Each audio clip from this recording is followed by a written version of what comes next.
In the declining streets of Riverside, California, an 82-year-old Navy veteran was about to face a confrontation that would change everything.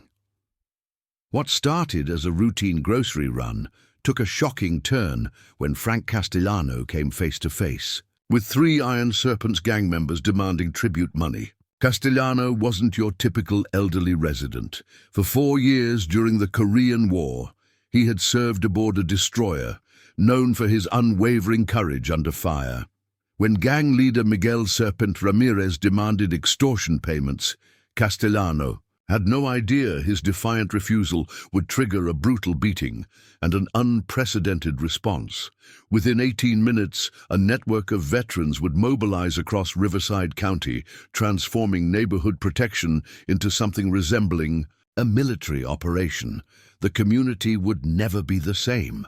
Before we jump back in, tell us where you're tuning in from, and if this story touches you, make sure you're subscribed, because tomorrow I've saved something extra special for you.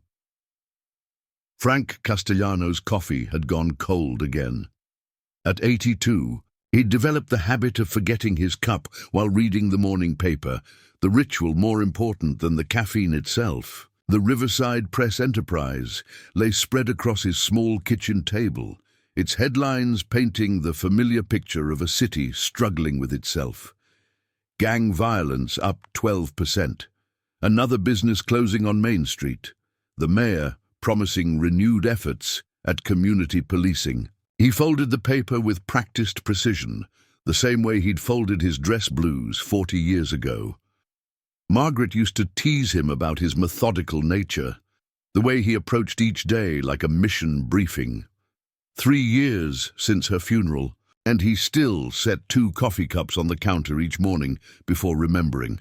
The small garden behind his house demanded attention. Frank stepped onto the back porch, noting how the fence slats had warped over the winter. The tomato plants Margaret had loved were struggling in their raised beds, too much shade now from the neighbor's untrimmed oak. He knelt carefully, his knees protesting the movement, and began pulling weeds with deliberate focus. "Morning, Frank." Tommy Washington's voice carried over the fence between their properties. The younger man leaned against his back gate, his prosthetic leg visible below his EMT uniform pants. "Heading in early today?" "Just the usual," Frank replied, not looking up from his weeding. "Gonna grab some groceries before it gets too hot." Tommy's expression shifted slightly. Frank caught it, the same look he'd seen on watch faces during the Korean conflict. "Maybe wait until this afternoon? Been hearing chatter on the radio?" "About some activity in the area." Frank's hands stilled on a stubborn dandelion. "What kind of activity?" "The kind that makes working EMT shifts interesting." Tommy's voice carried the weight of experience. "Iron Serpents have been pushing boundaries lately, testing responses." The old Navy veteran straightened slowly, brushing dirt from his knees. Frank had noticed the changes in the neighborhood over the past year. Broken windows that stayed broken, families moving away in the middle of the night. The corner market, where he'd shopped for 15 years now, had bars on the windows and a nervous teenager working the register instead of old Mr. Patterson. "Appreciate the heads up," Frank said, meeting Tommy's concerned gaze. "But I'm not changing my routine for some punk kids who think they own the block." Tommy nodded, understanding without agreement. "Just keep your eyes open, okay?" "And Frank?" He waited until the older man looked at him directly. "You've got my number if you need anything." Frank's walk to Rodriguez Market took him past the remnants of a neighborhood that had once housed working families. Many of the houses showed signs of abandonment, overgrown yards, boarded windows, the occasional bright splash of graffiti marking territory. The Iron Serpent tags had multiplied over recent months, their stylized snake symbols coiling around stop signs and mailboxes like territorial markers. The market itself reflected the area's decline. What had once been a cheerful family business now crouched behind security cameras and reinforced glass. Frank pushed through the door, setting off the electronic chime that seemed too loud in the dimly lit space. Behind the counter, 17-year-old Carlos Rodriguez looked up from his homework with relief. "Mr. Castellano, good to see you." "Morning, Carlos. How's the studying going?" "Calculus." The boy grimaced. "Trying to finish before my shift ends. College applications are due next month." Frank selected his usual items: bread, milk, a small container of coffee grounds, while observing the boy's careful attention to the store's security monitors. Too much awareness for someone his age. "Your grandfather around?" Frank asked, approaching the counter. "Doctor's appointment. Just me until this afternoon." Carlos's eyes flicked nervously toward the front windows. "Been quiet so far today." Frank was counting out exact change when the electronic chime sounded again. This time, it wasn't a customer. 3 young men entered with the casual arrogance of people accustomed to intimidating others. Frank recognized the middle one immediately, Miguel, Serpent Ramirez, whose reputation preceded him through the neighborhood whisper network. Tall and lean, with intelligent eyes that seemed to catalog everything they saw. The snake tattoo coiling up his neck marked him as clearly as any uniform. "Carlos, my man." Miguel's voice carried false friendliness. "How's business today?" "Fine." Carlos's response was carefully neutral. "Can I help you with something?" Frank continued counting his change with deliberate slowness, his peripheral vision tracking the 2 men who had spread out to flank the store entrance. Military movements. These weren't ordinary street thugs. Actually, Miguel's attention shifted to Frank with predatory focus. "I think your customer here might be able to help us out." He stepped closer and Frank caught the scent of expensive cologne mixed with something harder. "Haven't seen you around before, old man." Frank straightened to his full height, which still put him several inches shorter than the gang leader. "I've been shopping here longer than you've been alive, son." Something flickered in Miguel's eyes, recognition perhaps, or calculation. "Is that right? Local fixture then, man of routine." He glanced at Frank's modest grocery selection. "Living on a fixed income, I'd guess. Social security, maybe a little pension check?" The threat wasn't subtle. Frank felt the familiar tightening in his chest that had once preceded combat situations. His hands remained steady as he placed his change in his wallet. "My business is my own." "See, that's where you're wrong." Miguel moved closer, his voice dropping to conversational tones. "This neighborhood, these streets, they're community property now, and the community has expenses." Behind the counter, Carlos had gone very still. Frank could see the boy's hand hovering near something below the register, probably a panic button his grandfather had installed. "Don't know what community you're talking about," Frank replied evenly. "But I've been paying taxes in this city since before you were born. That's all the community fee I recognize." The 2 flanking men shifted positions slightly, closing the distance to the counter. Frank's old instincts catalogued their movements, noting which one favored his right side, which one kept his hand near what was probably a concealed weapon. Miguel's smile turned cold. "Taxes, huh? You know what your problem is, old man? You're living in the past. This isn't your neighborhood anymore.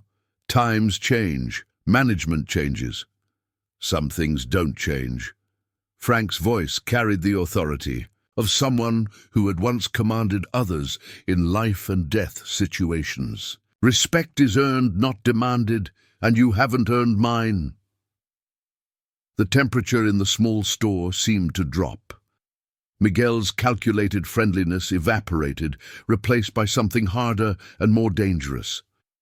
Behind the register, Carlos made a small, frightened sound. "Carlos," Frank said quietly, not taking his eyes off Miguel, "why don't you call Tommy Washington? Tell him I might be a few minutes late getting home." It was a message, and Miguel was smart enough to recognize it. His eyes narrowed as he processed the implications of Frank's calm preparation for conflict. "You're making this harder than it needs to be, old man." Frank picked up his grocery bag with steady hands. "I served this country for 4 years in Korea, worked an honest job for 35 years after that. I've earned the right to buy groceries without paying tribute to punk kids who think intimidation makes them men." The silence stretched taut. Miguel's jaw worked as he considered his options. Frank could see the calculation happening. Was this old man worth the trouble? Was his defiance an insult that couldn't be overlooked? Miguel nodded slowly. "You know what? You're right. Times do change, but some lessons stay the same." He stepped aside with exaggerated courtesy. "Enjoy your groceries, old man. Take your time getting home." Frank walked past the 3 gang members with measured steps, neither hurrying nor hesitating. He pushed through the store's front door and began the 4-block walk home, his back straight despite the weight of hostile attention he could feel following him. He made it 3 blocks.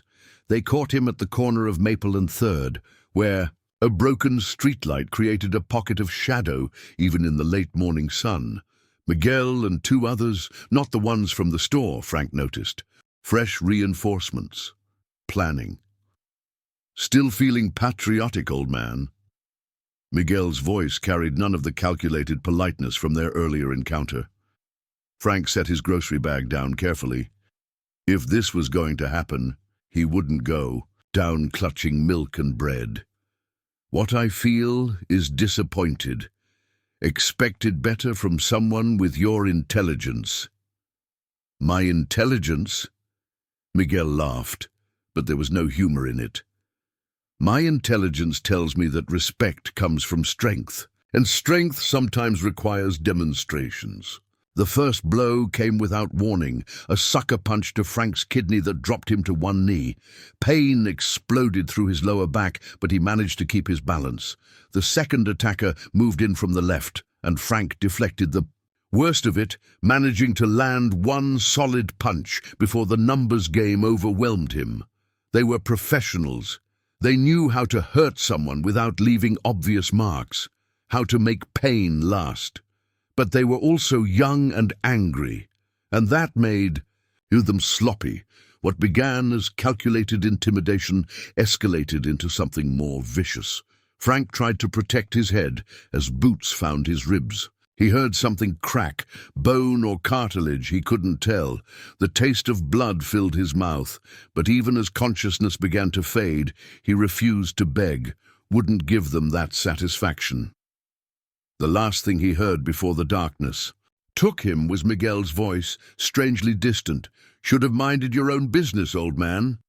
Tommy Washington found him 17 minutes later. The EMT had gotten Frank's coded message through Carlos and decided to check the route home. He'd seen enough violence in Iraq and on Riverside streets to recognize the aftermath immediately. Jesus, Frank. Tommy dropped to his knees beside the unconscious man, his training taking over. "Carlos, call 911. Tell them we need an ambulance. At Maple and 3rd, elderly male, multiple trauma injuries." Frank's pulse was thready, but steady. Possible concussion, definitely broken ribs, internal bleeding probable. Tommy worked to stabilize him while fighting the rage building in his chest. This wasn't random violence, this was targeted, personal. As the ambulance sirens grew closer, Tommy pulled out his phone and scrolled to a number he hadn't called in months. Marcus Rodriguez, no relation to the Market family, former Marine, current keeper of the unofficial veteran network that stretched across Riverside County. "Gunny," Tommy said when Marcus answered, "we've got a problem. They got Frank." "Frank Castellano, where?" "Maple and 3rd, Iron Serpents. Beating was professional. They knew what they were doing." Tommy's voice tightened as he watched the paramedics load Frank onto a stretcher. "Marcus, this was a message. And if we don't respond, they're going to keep sending it." The silence on the other end of the line stretched for 10 seconds. When Marcus spoke again, his voice carried the weight of command decisions made under fire. "I'll make some calls." Tommy watched the ambulance pull away, Frank's pale face visible through the rear window. Around him, a few neighbors had emerged, from their houses drawn by the sirens but keeping their distance, watching, afraid. He understood their fear, but he also understood something else. Something the Iron Serpents had miscalculated. They'd attacked more than just an old man buying groceries. They'd attacked a symbol of service, sacrifice, and the kind of quiet dignity that held communities together. In 18 minutes, they were about to learn the difference between intimidation and actual strength. The veteran network was about to wake up. Tommy watched the ambulance pull away, Frank's pale face visible through the rear window. His hands were still shaking, not from the medical emergency he'd just handled, but from the carefully controlled rage building in his chest. He pulled out his phone again, this time calling the one person who needed to hear Frank's condition directly. "Marcus, it's Tommy again. They're taking him to Riverside General. 3 broken ribs, possible internal bleeding, definite concussion." He paused, watching a curtain twitch in a nearby window. "Marcus, this wasn't random. They were waiting for him." "I'm on my way to the hospital." Marcus Rodriguez's voice carried the clipped efficiency of someone already in motion. "Tommy, I need you to secure Frank's house. Don't let anyone near it until I get there." "Already on it." Tommy pocketed his phone and walked back toward Frank's property, noting how the street had emptied again. Fear was a powerful motivator. But so was shame. These people knew Frank Castellano. They'd watched him check on elderly neighbors, help kids with their bicycles, maintain his small garden with the same precision he'd once brought to Navy duties. At Rodriguez Auto Repair, Marcus was already pulling off his work coveralls. The garage had been his sanctuary for the past 3 years, a place where broken things could be fixed, where the methodical process of diagnosis and repair helped quiet the nightmares from Afghanistan. But the sanctuary was about to become a command center. "Javier, lock up," he called to his assistant. "Family emergency. Everything okay, boss?" Marcus paused in the doorway, considering how to answer. "Ask me tomorrow." His first call went to Staff Sergeant Elena Vasquez, still active duty, stationed at Camp Pendleton, but plugged into the veteran network through her brother who'd served with Marcus in Kandahar. "Elena, it's Marcus Rodriguez. I need you to know there's about to be a situation in Riverside." "What kind of situation?" Her voice carried the wariness of someone who'd dealt with veteran crises before.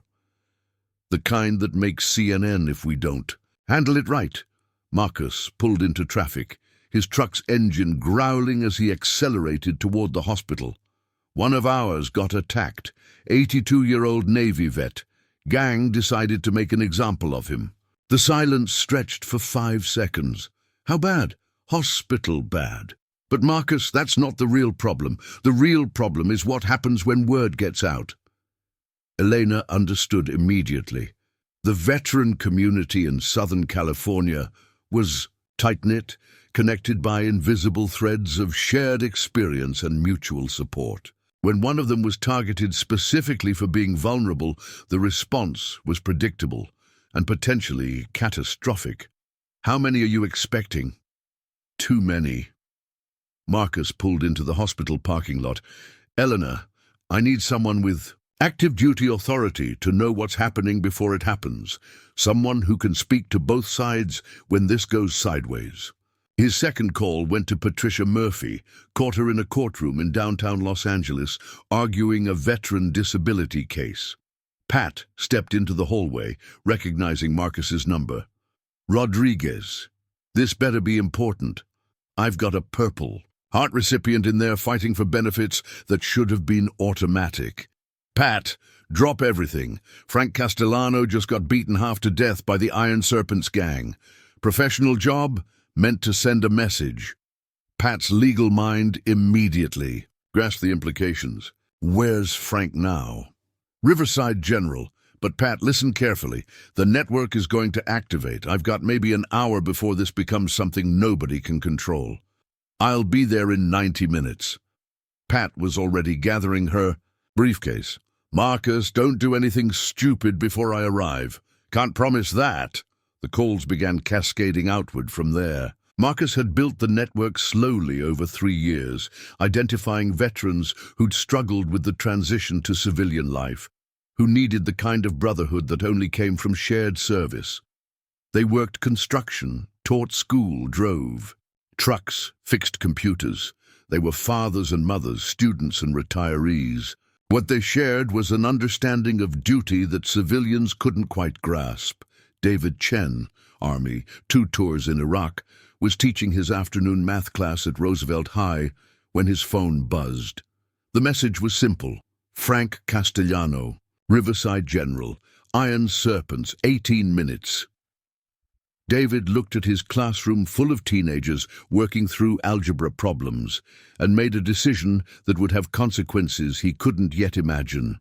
Class, we're going to end early today. Please finish problems 1 through 15 for homework. Mr. Chen, are you okay? Asked one of his students, a sharp kid who noticed everything. I'm fine, Maria. Just need to help a friend. Across town, Jack Morrison was installing drywall in a new housing development when his phone rang. The contractor saw him take the call, watched his expression change. Family emergency, Jack said, already stripping off his work gloves. I'll make up the hours tomorrow. Morrison, we've got a deadline. My family emergency is your problem for the next few hours. Jack's tone carried an authority that made the contractor step back. Bill me for the lost time if you want. At the VA office downtown, Janet Morrison was reviewing Frank Castellano's file when her phone rang. Marcus's voice was tight with controlled urgency. Janet, Frank's in the hospital. Gang assault. I need his medical records, his service history, everything that might be relevant. Marcus, you know I can't just... Janet... His voice cut through her bureaucratic response. How many Frank Castellanos do we lose because the system failed them first? How many times do we file reports and write memos while good people get hurt? She was quiet for a moment, staring at Frank's file. 82 years old, Korean War veteran, widowed, living alone in a declining neighborhood. The system had indeed failed him. No family support services, no community outreach, no protection from the predators who saw vulnerability as opportunity. I'll meet you at the hospital, she said finally. And Marcus, I'll bring everything. By the time Marcus reached Riverside General's emergency department, his phone hadn't stopped ringing. Word was spreading through the network with military efficiency. Veterans were dropping everything, leaving work, cancelling appointments, making arrangements for children. The response was organic but coordinated, driven by an understanding that transcended rank or branch of service. Tommy Washington met him in the hospital parking lot, his EMT uniform making him instantly recognizable as someone who belonged there. Frank's in surgery, Tommy reported. 3 broken ribs, 1 punctured lung, severe concussion. They had to relieve pressure on his brain. Marcus felt something cold settle in his chest. Prognosis? Doc says he's tough for his age, but... Marcus, Tommy's voice dropped. I've seen enough trauma to know when someone crossed a line. This wasn't just a beating. This was attempted murder. Around them vehicles were beginning to arrive, not all at once, that would have drawn attention.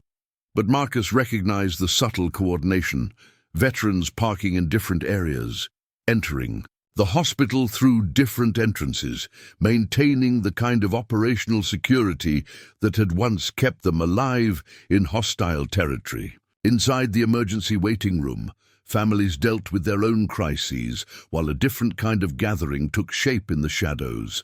Men and women who moved with unconscious discipline, who positioned themselves with clear sightlines to exits, who communicated in glances and subtle gestures. Patricia Murphy arrived exactly 90 minutes after Marcus's call. Her legal briefcase replaced by a tactical bag that suggested she understood this situation would require more than courtroom strategies. "How many?" she asked without preamble. Marcus did a quick count of faces he recognized. 12 so far, but that's just the first wave. "And law enforcement?" "Not yet, but they will be." Pat nodded grimly. "Marcus, I need you to understand something. Once this becomes official, once the police recognize what's happening, we cross a line we can't uncross. Everything changes." Through the waiting room windows, Marcus could see more vehicles arriving. The network was responding with the kind of precision that had once moved military units across dangerous terrain.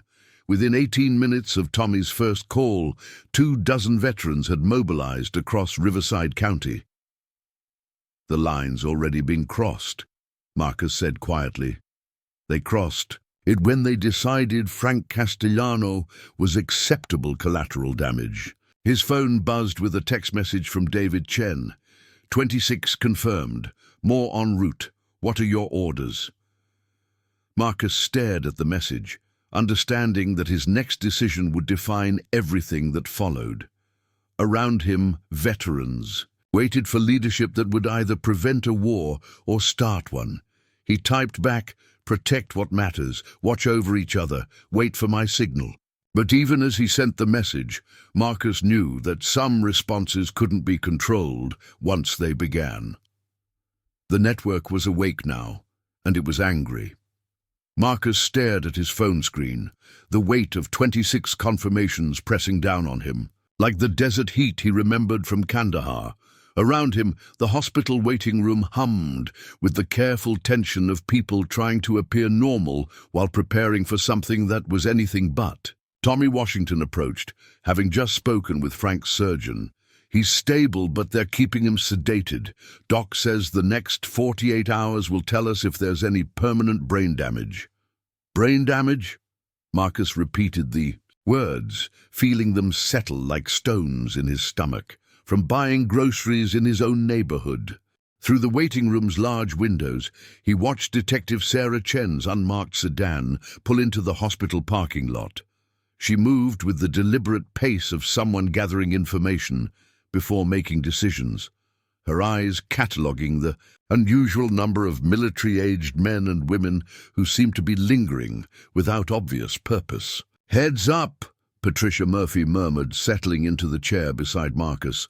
"Law enforcement's here. We need to decide right now how we want to play this." Marcus's phone buzzed again. David Chen, checking in from Frank's neighborhood. "Established. Overwatch on the house. Iron Serpents did a drive-by 20 minutes ago. 5 bikes, slow roll, checking our response." The message confirmed what Marcus had suspected. This wasn't over. The attack on Frank had been phase 1 of something larger, a test to see how the community would respond to targeted violence against its most vulnerable members. "Pat, I need legal advice." Marcus kept his voice low as Detective Chen entered. "The waiting room. If we establish a protective perimeter around Frank's house, what are we looking at legally?" "Depends on how you define protective perimeter." Pat's lawyer instincts kicked in. "Citizens have the right to gather on public property. They have the right to observe and report suspicious activity.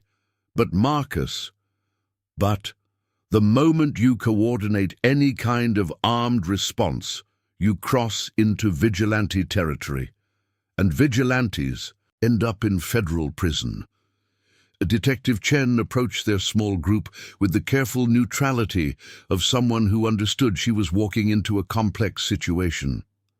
"Mr. Rodriguez, I'm Detective Chen, Riverside PD. I understand you're organizing some kind of response to Mr. Castellano's assault." Marcus stood, extending his hand.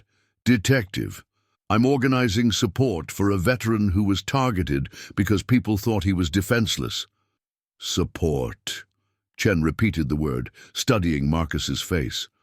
"Can you be more specific about what That support entails making sure he has visitors while he recovers, making sure his house doesn't get robbed while he's hospitalized, making sure his neighbors feel safe. Chen nodded slowly. All perfectly legal activities. But I'm getting reports of unusual movement in Mr. Castellano's neighborhood. Multiple vehicles, people taking up positions, what looks like coordinated surveillance. Coordinated concern, Patricia Murphy interjected, standing to shake Chen's hand. Patricia Murphy, veterans' rights attorney. My clients are exercising their constitutional right to peaceful assembly and community watch activities. Detective Chen's expression suggested she wasn't entirely buying the innocent explanation, but she also recognized the careful legal ground they were occupying. Ms. Murphy, I respect what you're trying to do here, but I need everyone to understand that any escalation of this situation will force my department to respond accordingly. Marcus's phone buzzed with another message from David Chen. Serpents are back. This time they stopped. 3 guys got off their bikes, walked up to Mrs. Patterson's house next door. She's 74, lives alone. The blood drained from Marcus's face. Detective, we need to continue this conversation later. Mr. Rodriguez, they're targeting Frank's elderly neighbor, right now. Marcus was already moving toward the exit, Pat and Tommy falling in behind him. You can arrest us later if you want, but that woman needs help now. Detective Chen found herself in the position every law enforcement officer dreaded. Watching a situation escalate beyond her ability to control it through official channels. She could call for backup, but they were 20 minutes away. She could order the veterans to stand down, but they were already leaving. She followed them to the parking lot, speaking rapidly into her radio. Dispatch, I need units to 847 Maple Street. Possible intimidation in progress. And get me Sergeant Morrison on the line. At Frank's neighborhood, David Chen crouched behind a parked car, watching 3 Iron Serpents members approach the small house next to Frank's property. Mrs. Patterson's curtains were drawn, but he could see her shadow moving anxiously behind them. His phone vibrated with an incoming call from Marcus. What's the situation? 3 of them on foot. They're at her front door now. David's voice was tight with controlled anger. She's scared, Marcus. I can hear her through the window, trying to tell them she doesn't know anything. How many of ours are in position? 8. Javier's got the alley covered. Wilson and Torres have the street. We could take them, but then we become the bad guys. Marcus's truck roared to life in the hospital parking lot. David, maintain overwatch. Do not engage unless they force entry into her house. And if they do? Marcus was quiet for 3 seconds. Then we stop being observers. Detective Chen climbed into her unmarked car, following the convoy of vehicles leaving the hospital. She understood what was happening, even respected the motivation behind it. But she also understood that good intentions could spiral into tragedy. With frightening speed, her radio crackled. Detective Chen, this is Sergeant Morrison. I've got 3 units en route to Maple Street, ETA 15 minutes. Sergeant, we may have a vigilante situation developing. Multiple veterans responding to intimidation tactics by the Iron Serpents gang. How many veterans? Chen counted the vehicles ahead of her. At least a dozen. Probably more. Jesus, Chen, keep them separated if you can. Last thing we need is an armed confrontation between citizens and gang members. At Mrs. Patterson's house, the situation was escalating exactly as Chen feared. The 3 Iron Serpents had forced their way onto the elderly woman's porch, their voices carrying clearly to the veterans positioned around the neighborhood. We just want to ask some questions about your neighbor, one of them called through her door. Old Frank seemed to think he was tougher than he actually was. David Chen felt his finger tighten on his phone, ready to signal the others. Around the neighborhood, 8 veterans waited for orders, their military training warring with their understanding of legal boundaries. Mrs. Patterson's voice, thin with fear, carried through the door. "Please go away. I don't know anything. I just want to be left alone." "See, that's the problem," the gang member replied. "Nobody wants to be left alone anymore. This is a community now. Communities look out for each other." The threat was implicit but clear. David Chen made his decision. "All units, this is Overwatch." He spoke quietly into his phone, using the radio protocols that came as naturally as breathing. "Subjects are escalating. Prepare for intervention." Marcus's truck was still 3 minutes away when David's message reached him. 3 minutes that felt like hours, during which an elderly woman's safety hung in the balance and good men prepared to cross lines that would change their lives. Forever. "David," Marcus's voice was tight with command authority, "hold your position, we're almost there." But even as he said it, Marcus knew that some situations couldn't be controlled by radio commands and good intentions. Mrs. Patterson's frightened voice was about to trigger a response that would transform a neighborhood watch into something far more serious. The Iron Serpents had miscalculated again. They thought they were dealing with civilians who would back down from confrontation. Instead, they'd awakened something that had been waiting for a reason to fight back. Marcus's truck rounded the corner onto Maple Street just as Mrs. Patterson's front door opened. The elderly woman stood framed in the doorway, her hands shaking as she faced 3 Iron Serpents members who had positioned themselves to prevent her from closing the door. "There we go," the lead gang member said with mock friendliness. "Just want to have a conversation about community cooperation." David Chen's voice crackled through Marcus's phone.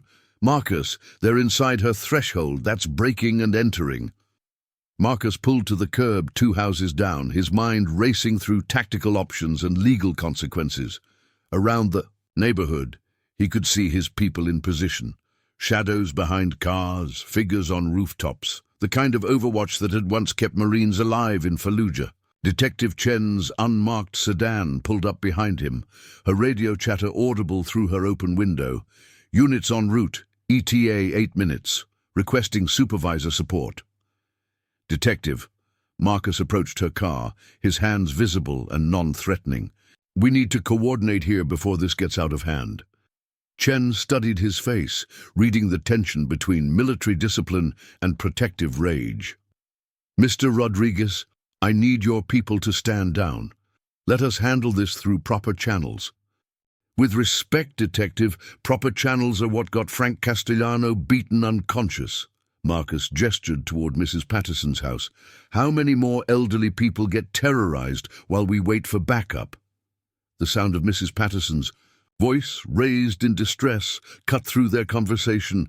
"Please, I don't have any money here. I don't know what you want from me." "We want cooperation," came the reply from inside her house. "Same cooperation your neighbor should have shown.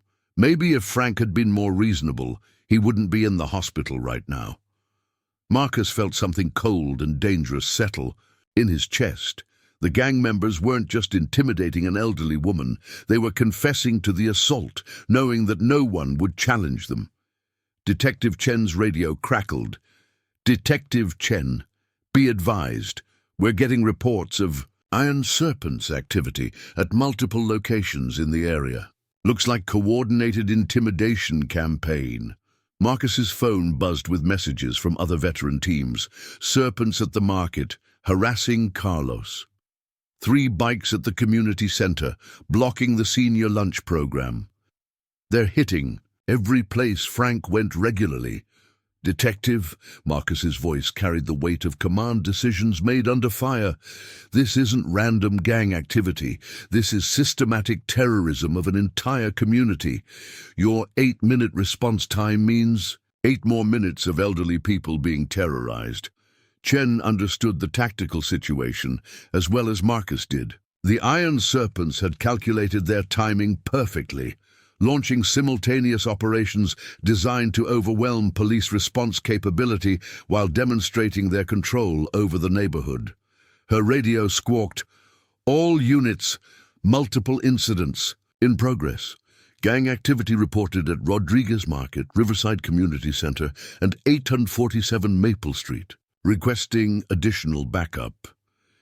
Dispatch, this is Detective Chen. How many units do we have available? 4 units total, Detective. 2 tied up with a domestic violence call on the east side. Marcus listened to the exchange, his expression hardening. 2 units for multiple terrorist attacks on elderly residents. That's the proper channel response? From Mrs. Patterson's house, they heard a crash, something falling or being thrown. David Chen's voice came through Marcus's phone, tight with barely controlled anger. They just knocked over her lamp. She's crying. Detective Chen faced the decision that would define her career: follow protocol and wait for backup while citizens were being terrorized, or work with armed veterans whose intentions were honorable but whose methods could spiral beyond control. "Mr. Rodriguez," she said finally, "if I allow your people to observe this situation, can you guarantee they'll follow my lead on intervention?" "Detective, I can guarantee they'll follow lawful orders from legitimate authority. But I can't guarantee they'll watch innocent people get hurt while we debate jurisdiction."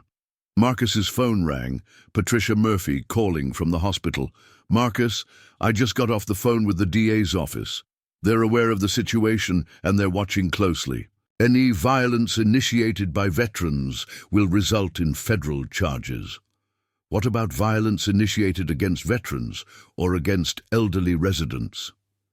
"That's a police matter. The police have 2 units available for multiple simultaneous attacks." Pat was quiet for a moment. "Marcus, I'm not saying it's right. I'm saying it's the legal reality." Detective Chen made her decision. She approached the nearest veteran position. Jack Morrison crouched behind a parked car with clear sight. Lines to Mrs. Patterson's front door. "Sir, I'm Detective Chen, Riverside PD. I need you to understand that any aggressive action on your part makes you legally liable, regardless of the circumstances." Jack looked up at her, his face showing the strain of listening to an elderly woman being terrorized. "Detective, I understand legal liability. What I need you to understand is moral liability. Meaning if something happens to that woman while we stand here debating procedure, I'll carry that for the rest of my life, and I've already got enough ghosts." Chen recognized the look in his eyes, the same expression she'd seen in her father's face when he talked about Vietnam, the weight of decisions made under impossible circumstances. Her radio crackled again. "Detective Chen, Captain Morrison wants to speak with you directly." Chen keyed her radio. "Go ahead, Captain." "Detective, I'm en route with additional units. ETA 12 minutes. Until I arrive, you're authorized to take whatever action you deem necessary to protect civilian lives." The authorization was carefully worded. Protection of civilian lives, not enforcement of gang activity statutes. Chen understood the distinction and its implications. "Mr. Rodriguez," she called to Marcus, "I'm going to approach that house and attempt to de-escalate the situation. I need your people to provide overwatch only. No aggressive action unless I specifically request it." Marcus nodded, speaking quietly into his phone. "All stations, Detective Chen is taking point. Provide support, but do not initiate contact without her direct order." Chen approached Mrs. Patterson's house with the careful pace of someone walking into an unknown tactical situation. Behind her, she could feel the weight of veteran attention, trained professionals who understood how to provide effective backup while maintaining plausible deniability. At the front door, she could hear Mrs. Patterson's voice, steadier now but still frightened. "I've told you everything I know. Please just leave me alone." "Ma'am, this is Detective Chen, Riverside Police," she called through the door. "I need to speak with everyone inside." The response came from one of the gang members, his voice carrying surprised anger. "This is a private conversation, officer." "Not anymore," Chen replied, her hand resting on her service weapon. "Step outside. Gentlemen, we need to talk." Behind her, Marcus positioned himself with clear sightlines while maintaining enough distance to avoid escalating the confrontation. Around the neighborhood, 8 veterans waited for orders that might never come, or might come too late to matter. The front door opened, and Chen found herself facing 3 young men whose expressions suggested they hadn't expected their intimidation campaign to draw official attention this quickly. "Officers," the lead gang member said with practiced innocence, "just checking on Mrs. Patterson here, making sure she's okay after what happened to her neighbor." Chen studied their faces, noting the tactical positioning that suggested military training. "That's very community-minded of you. Now step away from the door and let me speak with Mrs. Patterson privately." The moment of truth had arrived, whether words would be enough, or whether the carefully maintained balance would tip toward something nobody could control. The 3 Iron Serpents members stepped away from Mrs. Patterson's door with the calculated reluctance of people who understood they were being watched by more than just one detective. The lead gang member, Carlos, recognized him as Diego Viper Santos from the neighborhood whispers, kept his hands visible, but his posture suggested coiled aggression. "Detective," Viper said with mock courtesy, "we were just making sure Mrs. Patterson understood that the community cares about her safety. Lot of dangerous people around these days." Detective Chen positioned herself between the gang members and the door, speaking clearly enough for her hidden backup to hear. "Mrs. Patterson, are you injured? Do you need medical attention?" The elderly woman's voice trembled through the screen door. I'm okay. They didn't hurt me. They wanted to know about Frank." "What specifically did they want to know?" "Whether he had family visiting, whether anyone else lived in his house, whether—" Mrs. Patterson's voice broke slightly. "Whether I thought he kept money there." Chen felt the temperature of the situation shift. Around the neighborhood, she could sense the veteran Overwatch teams processing this information. They were no longer dealing with simple intimidation. This was reconnaissance for robbery of a hospitalized veteran's home. Marcus's voice came through her earpiece. He'd somehow patched into her radio frequency. "Detective, we've got movement. 2 more serpents just pulled up behind Frank's house." Chen cursed silently. The confrontation at Mrs. Patterson's house had been a distraction, drawing police and veteran attention while other gang members positioned themselves for the real objective. "Gentlemen," she addressed the 3 gang members in front of her, "I need you to move along now. Mrs. Patterson has told you she doesn't have any information." Viper's smile didn't reach his eyes. "Of course, Detective, we're always happy to cooperate with law enforcement." He gestured to his companions. "Come on, boys. Let's let the nice lady get back to her day." They walked toward their motorcycles, with the unhurried pace of people who knew they'd accomplished their mission. As their engines roared to life, Chen's radio crackled with multiple updates. "Detective Chen, this is Morrison. 2 suspects observed entering the rear of 845 Maple Street." "Chen, this is Rodriguez. My people have visual on the break-in, requesting permission to intervene." Detective Chen found herself caught between competing urgencies. The gang members she'd just confronted were leaving, but their associates were actively burglarizing Frank Castellano's home. By the time she could coordinate an official police response, they'd be gone with whatever they came for. "Rodriguez, maintain Overwatch. Do not engage." "Detective, they're inside the house, tossing it for valuables." Chen's radio squawked. With a new voice, Captain Elena Vasquez, active duty Marine Corps, speaking with the authority of someone accustomed to command situations. "Detective Chen, this is Captain Vasquez, Camp Pendleton. I'm en route to your location with official military liaison authority." Chen blinked in surprise. "Captain, this is a civilian law enforcement matter." "Negative, Detective. When gang members target military veterans for systematic harassment, it becomes a matter of federal interest. I'm 12 minutes out with authorization to coordinate. Joint response." Marcus's expression showed relief, mixed with concern. Military intervention meant legitimacy for the veteran response, but it also meant the situation had escalated beyond local control. His phone buzzed with a message from David Chen. Subjects are trashing Frank's house. Found his medal display, throwing decorations around like garbage. Marcus felt something snap inside his chest. Detective Chen, they're desecrating a Korean War veteran's service medals. Chen could hear the dangerous edge in his voice, the same tone she'd heard from her father when someone disrespected the flag or questioned veteran sacrifice. She understood that some lines, once crossed, triggered responses that couldn't be controlled through procedure. Rodriguez, I need your people to document what they're seeing. Photos, video, anything that can be used as evidence. They're not just stealing, Detective, they're sending a message, destroying everything that represents his service, his dignity. Chen's radio crackled again. All units, Captain Morrison en route with additional backup. Detective Chen, you're authorized to take whatever action necessary to protect veteran property and community safety.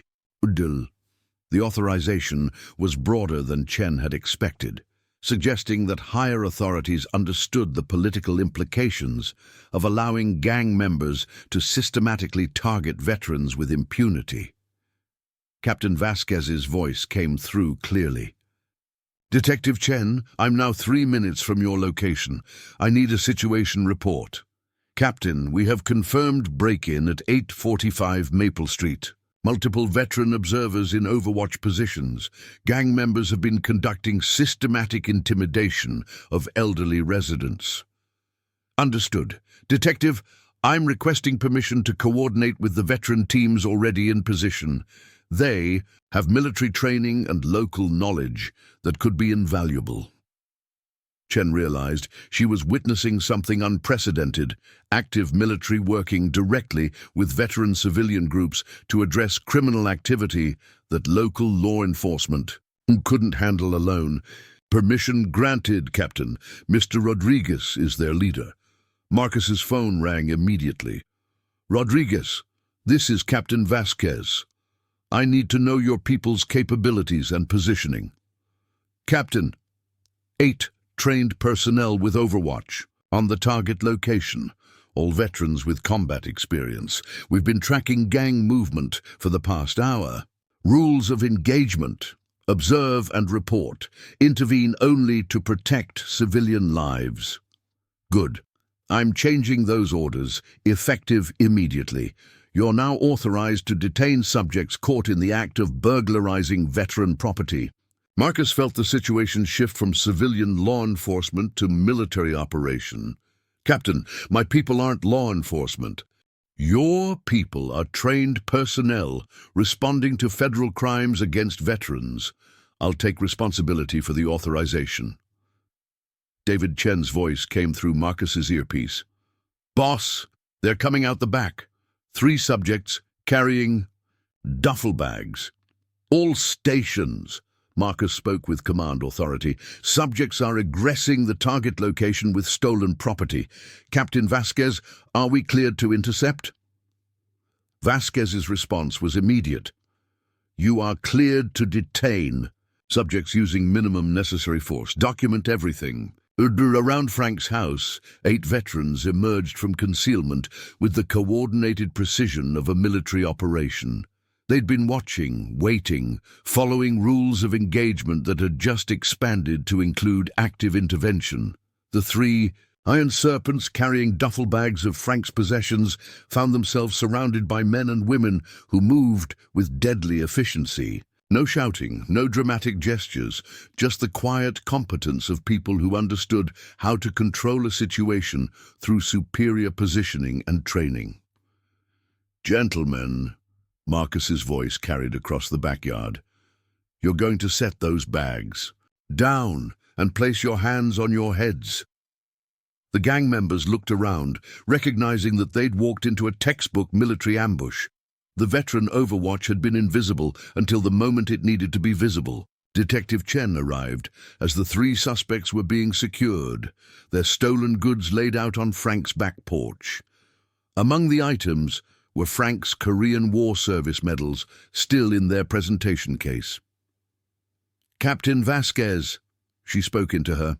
"Radio, subjects in custody. Recovery of stolen veteran property confirmed." Vasquez's response carried satisfaction mixed with warning. "Excellent work, Detective, but this is just the beginning. The Iron Serpents just learned that targeting veterans brings a different kind of response than they're used to." As police, backup finally arrived to process the arrests. Marcus looked around at his people, veterans who had responded to a call for help and found themselves part of something larger than they'd expected. The rules had changed. The question now was whether those new rules would prevent more violence or guarantee it. The Iron Serpent's response came at 2:47 a.m., coordinated and vicious.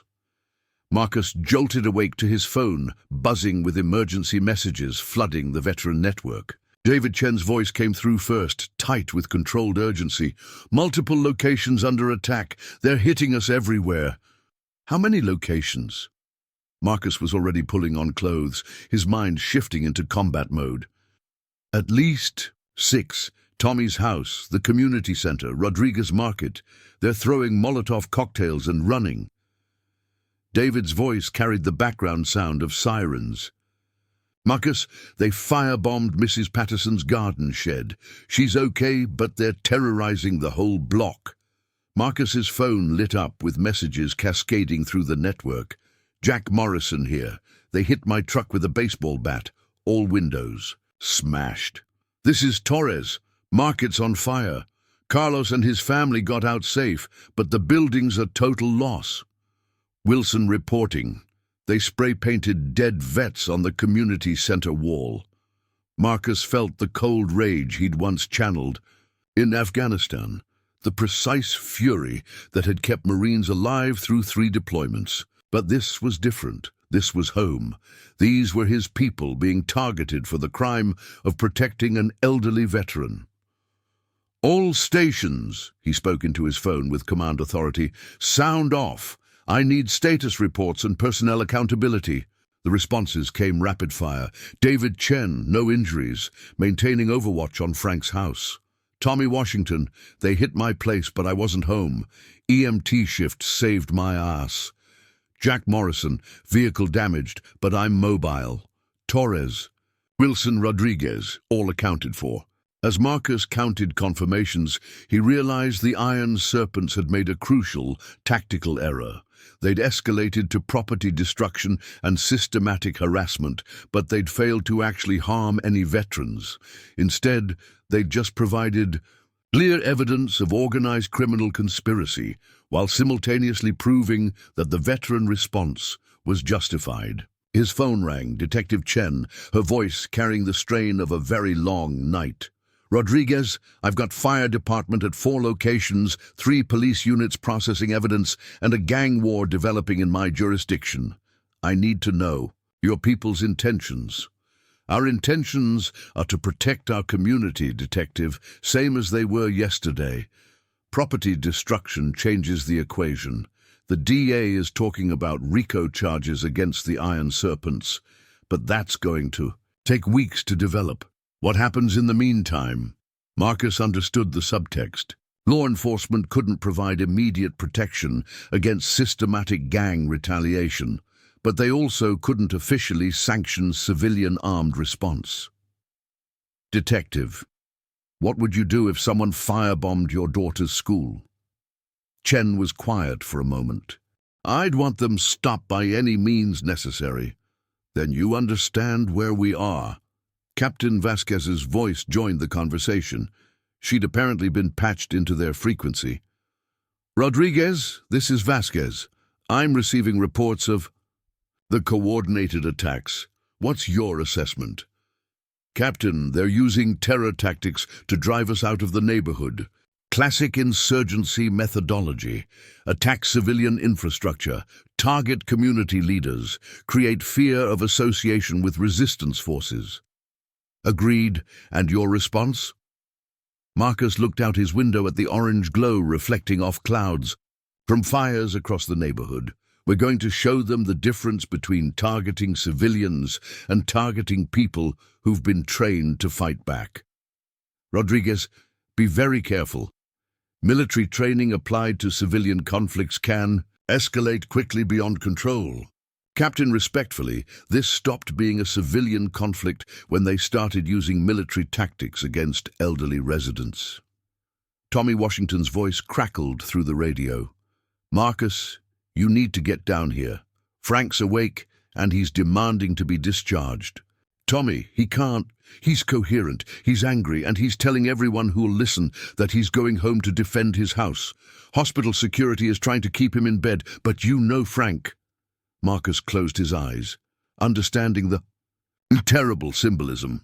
If Frank Castellano returned to his house while it was under siege, he'd become either a symbol of veteran courage or a martyr to gang violence. Either outcome would escalate the situation beyond any hope of peaceful resolution. I'm en route to the hospital. At Riverside General, Marcus found Frank sitting on the edge of his hospital bed, dressed in street clothes, despite the protests of medical staff.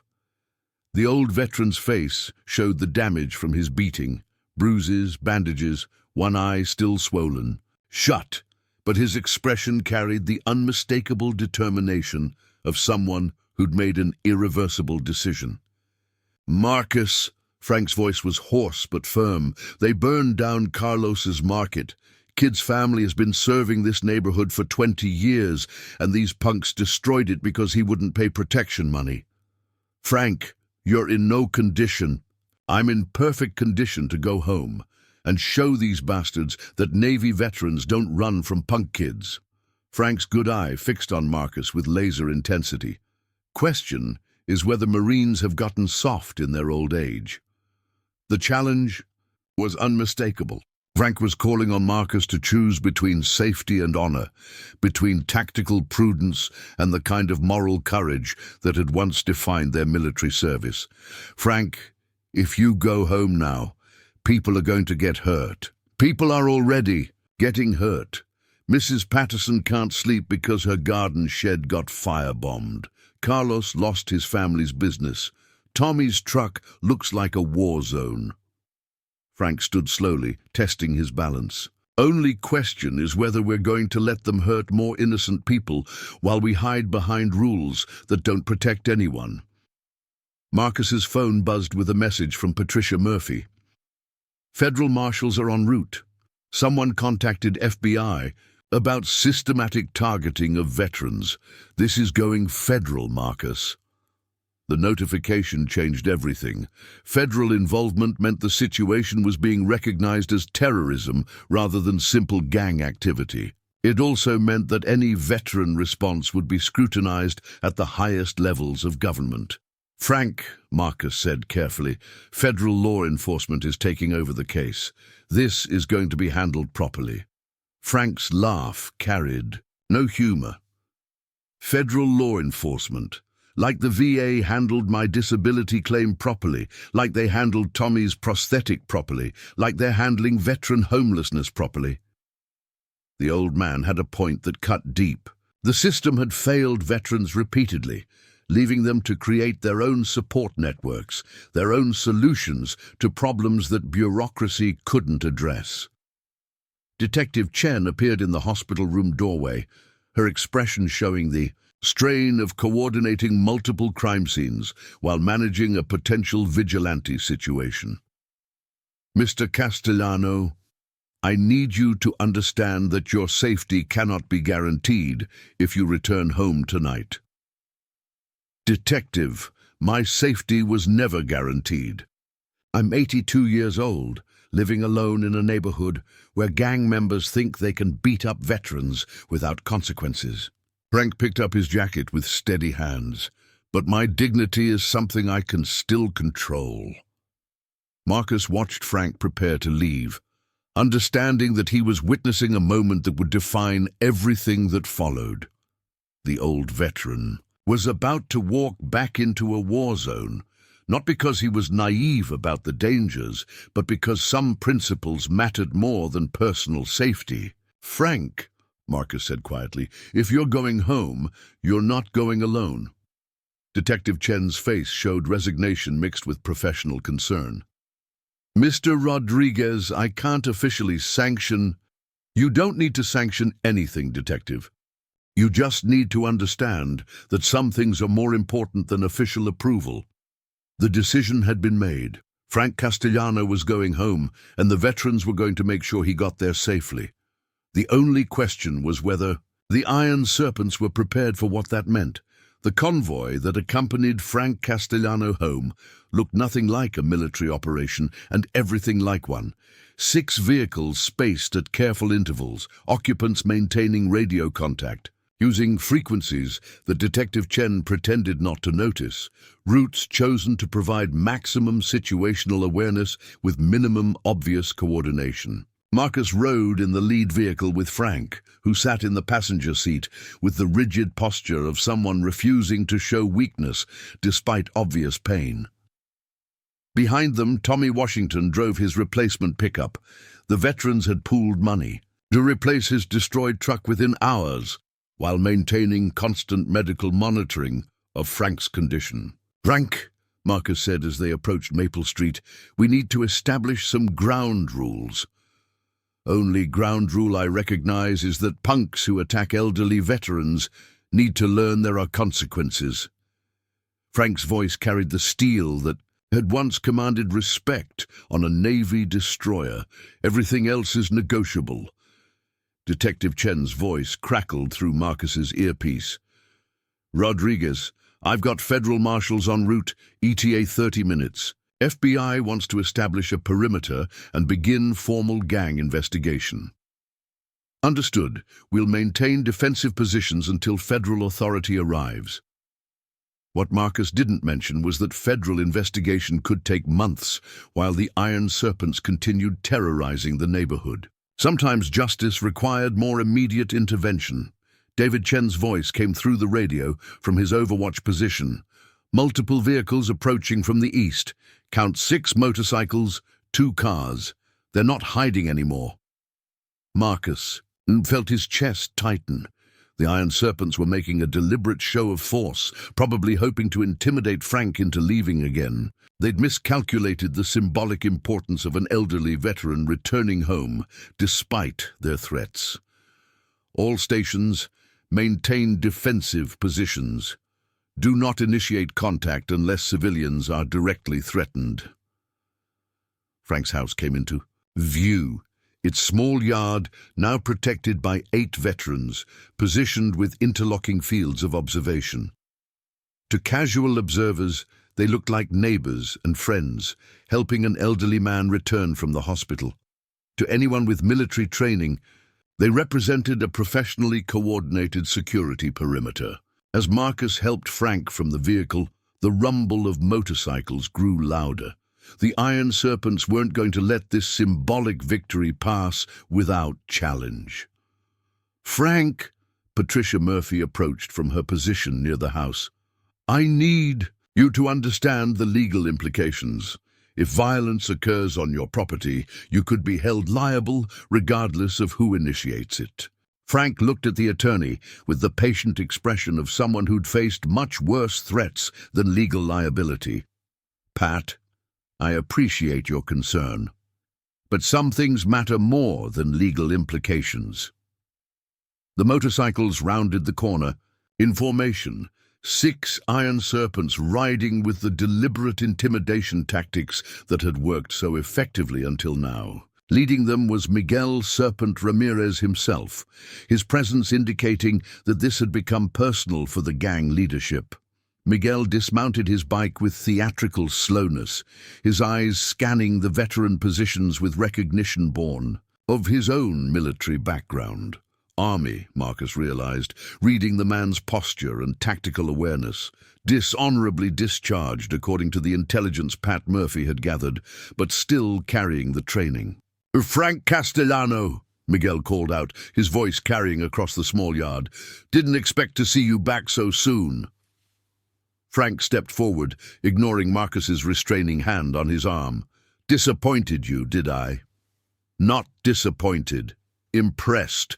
Actually, Miguel's tone carried genuine respect mixed with something darker. Takes balls to come back after the lesson we taught you. Detective Chen's voice whispered through Marcus's earpiece. Federal marshals delayed. Traffic accident on the freeway. ETA now 45 minutes. 45 minutes was a lifetime in a tactical situation.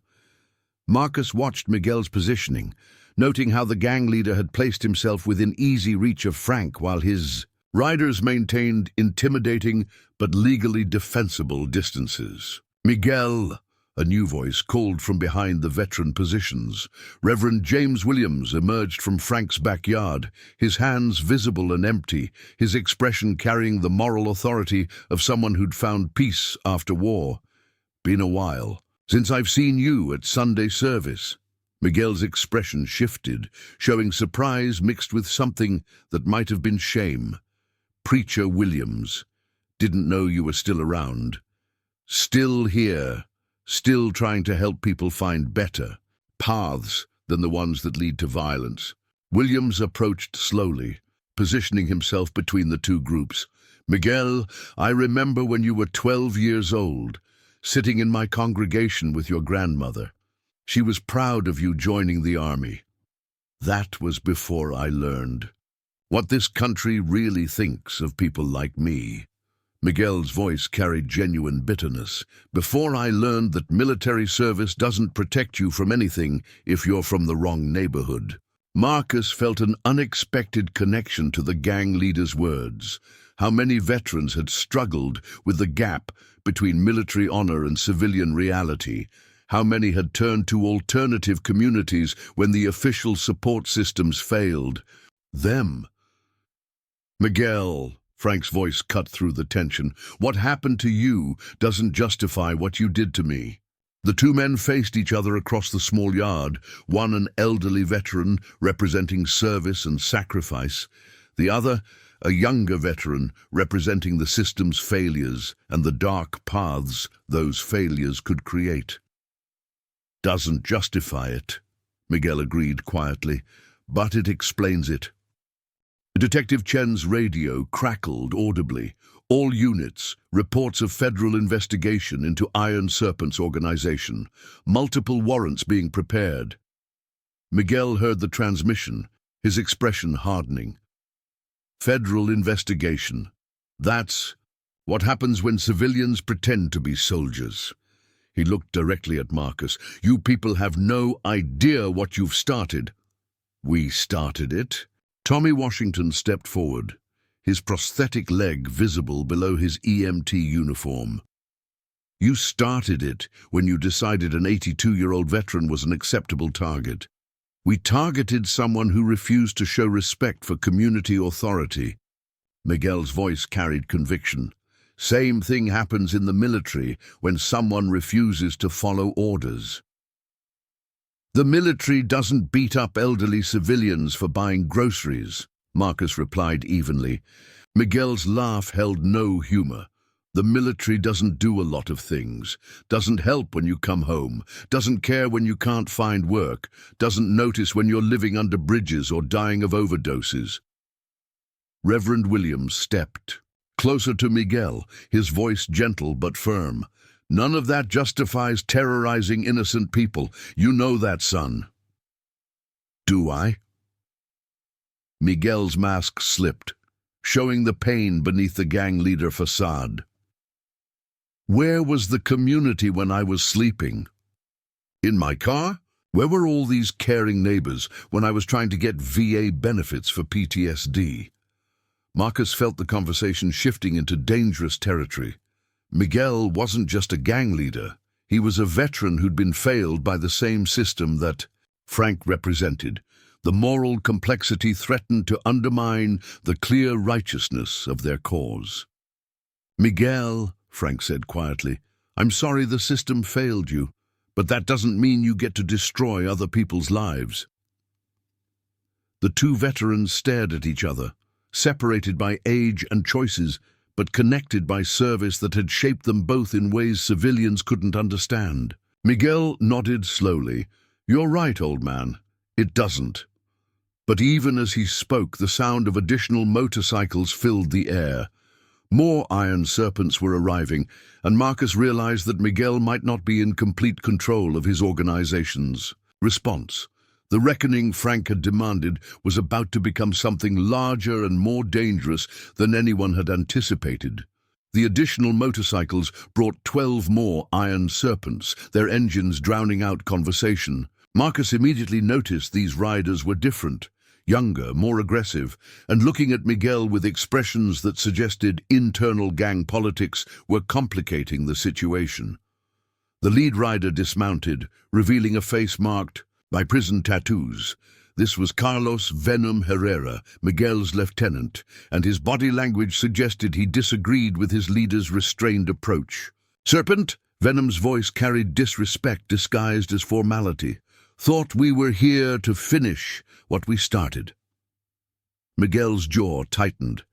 "We're here to demonstrate community authority, not start a war. These military has-beens are making us look weak." Venom gestured toward the veteran positions, words getting out that the Iron Serpents backed down from old men. Marcus recognized the dynamic, internal power struggle within the gang, with Miguel's leadership being challenged. The worst possible scenario for de-escalation. Detective Chen's voice whispered through his earpiece.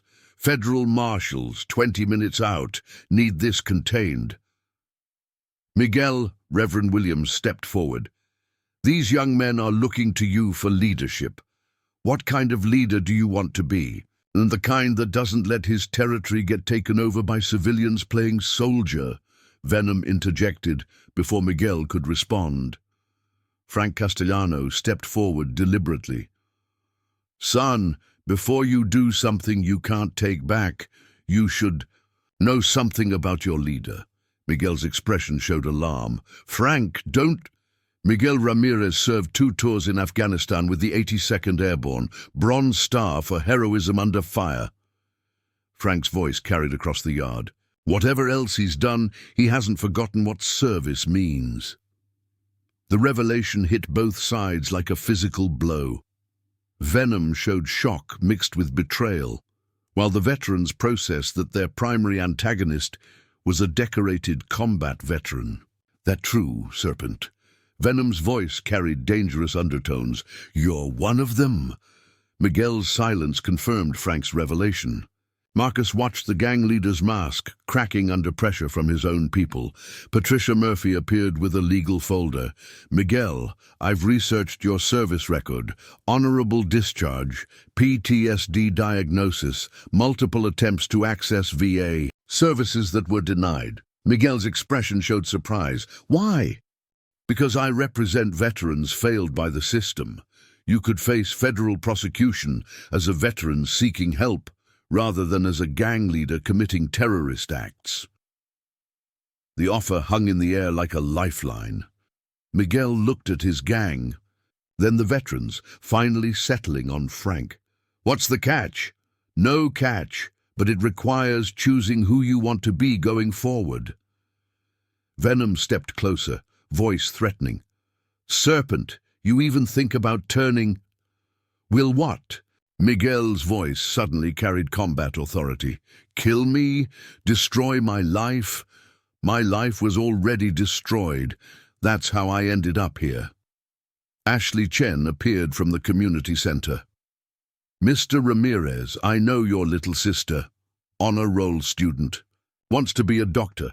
What do you think she'll become if you choose violence today?" Miguel's composure finally cracked. "She'll become whatever she has to become to survive." "Or," Marcus said quietly, "what she wants to become in the world you help create by making better choices." Federal sirens filled the air. Decision. Time had arrived. Miguel looked at Frank Castellano. "Old man, if I stand down, what guarantee do I have your people won't come after me?" Frank's response was immediate. "You have my word. A veteran's word still means something." Federal marshals were minutes away when Miguel Ramirez made his choice. Miguel Ramirez stood between two worlds, the gang that had given him identity, when the system abandoned him, and the military brotherhood he'd thought lost forever. Federal sirens grew louder, and Venom's hand remained poised near his weapon, waiting for a decision that would determine whether this ended in arrests or bloodshed. "Serpent," Venom's voice carried final warning, "you make the wrong choice here, and there's no going back." Miguel looked at his lieutenant, seeing desperation beneath the bravado. "Carlos, sometimes going back isn't the point. Sometimes the point is going forward."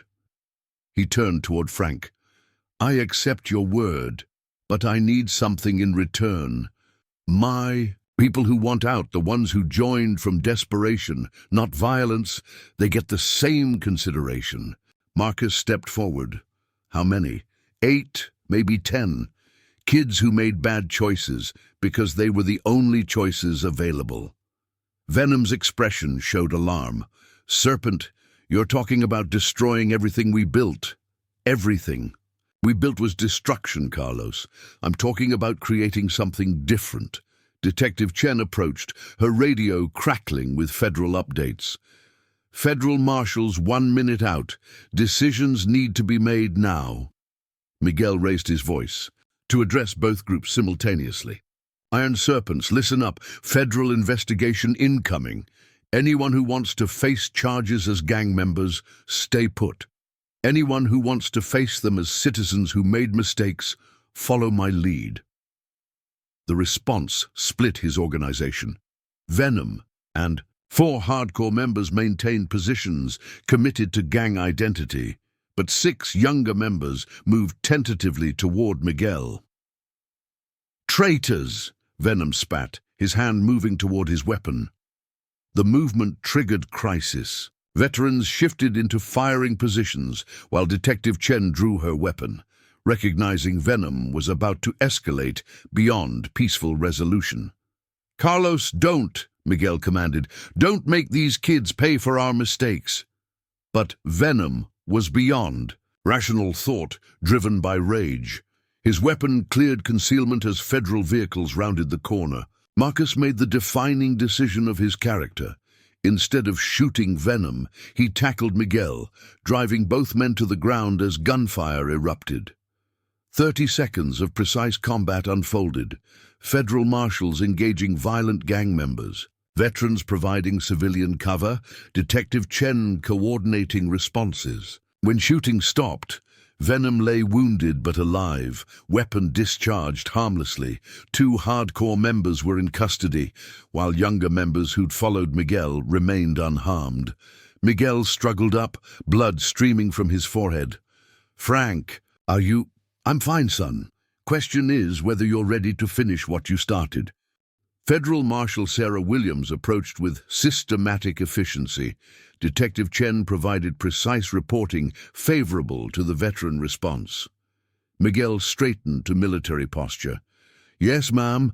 Full cooperation, complete testimony, assistance with prosecution of violent elements." Patricia Murphy stepped forward, representing the younger gang members as minors seeking intervention rather than incarceration. Ashley Chen reminded everyone of community stakes. "These aren't career criminals, they're neighborhood kids who got desperate." Frank addressed the marshal. "All I wanted was to buy groceries safely. What we discovered is that solving that simple problem required dealing with much larger issues. What happens when the system abandons veterans, when law enforcement can't provide protection, whether communities can protect themselves when institutions fail?" Marshal Williams studied the faces around her. "Mr. Ramirez, you'll be processed as cooperating witness. Your associates as juvenile offenders with veteran family intervention. The veteran network will be reviewed for federal community partnership." The choice had been made. Now came the harder work of building something lasting. 3 months after the confrontation on Maple Street, Frank Castellano sat on his front porch, watching the neighborhood transform. The morning coffee ritual remained the same. But everything else had changed in ways he couldn't have imagined. Across the street, Carlos Rodriguez reopened his family market with federal small business assistance and veteran community investment. The new security system was donated by Jack Morrison's construction company, while Tommy Washington had organized a volunteer EMT training program for local teenagers. Miguel Ramirez walked past Frank's house every Tuesday morning, heading to his court-mandated community service at the VA hospital. The federal cooperation agreement had resulted in successful prosecution of hardcore Iron Serpents leadership, while Miguel's testimony had exposed a network of gang activity spanning 3 counties. "Morning, Frank," Miguel called out, pausing at the garden gate. 3 months of honest work had changed his appearance, the predatory edge replaced by something resembling the soldier he'd once been. "Morning, Miguel. How's the counseling going?" "Better. Doc says PTSD doesn't excuse bad choices, but understanding it helps make better ones." Miguel gestured toward the community center visible down the street. "Your friend Marcus is expanding the veteran program again." The Riverside Veteran Community Watch had become a model for federal community safety partnerships. Marcus coordinated with Detective Chen, now promoted to community policing supervisor, to provide neighborhood security that complemented rather than competed with law enforcement. Ashley Chen approached on her morning run, part of the youth mentorship program she'd created, connecting neighborhood kids with veteran volunteers. "Mr. Castellano, Mr. Ramirez, we got approval for the scholarship fund." The scholarship program, funded through Patricia Murphy's legal settlements with the city over inadequate veteran services, would send 5 local kids to college each year. Miguel's sister, Maria, was the first recipient, her chemistry grades earning her admission to UC Riverside pre-med program. "Ashley," Frank asked, "how many kids are in the mentorship program now?" 43. "We have a waiting list." She smiled at Miguel. "Your recommendation letter for the program helped convince parents that redemption is possible." Reverend Williams emerged from the community center, where his expanded ministry now included gang intervention services and veteran trauma counseling. Federal funding had transformed his small operation into a regional resource center. "Frank?" "Miguel," Williams called out. "Monthly meeting starts in an hour. Captain Vasquez is attending virtually from Pendleton." The monthly meetings brought together veteran community leaders, law enforcement, social services, and federal representatives to coordinate ongoing efforts. What had begun as crisis response had evolved into systematic community development. Detective Chen's police cruiser pulled up, but her visit was routine, part of the daily community presence that had replaced reactive enforcement with proactive engagement. "Everything quiet this morning?" she asked, approaching the group.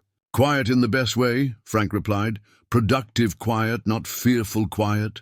Tommy Washington appeared from his house next door, heading to his EMT shift, but carrying flowers for Margaret's grave, a weekly ritual he'd maintained since Frank's hospitalization. "Frank, you need anything from town?"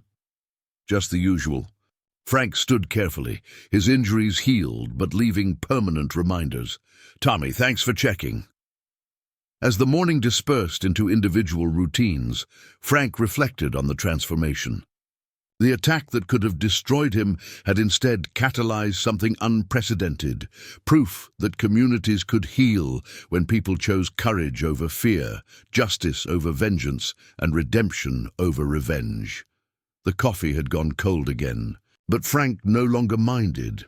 Some rituals mattered more than their practical purposes.